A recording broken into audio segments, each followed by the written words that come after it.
జగిత్యాల జిల్లా నుంచి ఒక్కసారి వార్తలు పరిశీలిస్తే ధర్మపురి నియోజకవర్గం పెగడపల్లి మండలం మద్దులపల్లి గ్రామంలో ఇటీవల జరిగినటువంటి విషాద ఘటనలో ముగ్గురు ఆత్మహత్య చేసుకొని చంపిన విషయం మనకు తెలిసిందే. అయితే ఇందులో ప్రధాన కారకుడు భర్తే తిరుపతి నిందితునిగా పోలీసులు అయితే తేల్చారు. ఆయన్ను ఇవాళ రిమాండ్కు తరలించారు. అయితే భర్త తిరుపతికి అక్రమ సంబంధం అనేటువంటి దీంట్లో భాగంగా అలాగే వరకట్నంతో నిత్యం వేధింపులు, ఇప్పటికే ₹1,00,00,000 పైగా కట్నం ఇచ్చినప్పటికీ కూడా నిత్యం వేధింపులకు పాల్పడము, అలాగే ఇల్లీగల్ ఎఫ్ఐఆర్ తోటే అతన్ని అరెస్టు చేశామని కూడా పోలీసులు పేర్కొన్నారు.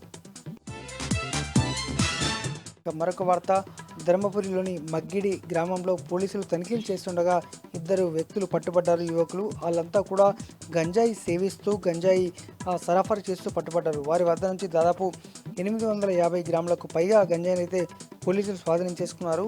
జగిత్యాల జిల్లా వ్యాప్తంగా కూడా మంచిర్యాల అలాగే ఆదిలాబాద్ ఇతర ప్రాంతాల నుంచి కూడా జన్నారం ఈ ప్రాంతాల నుంచి గంజాయి సరఫరా అవుతున్నట్టయితే పోలీసులు గుర్తించి ఎప్పటికప్పుడు కట్టడి చేసే ప్రయత్నం అయితే చేస్తున్నారు.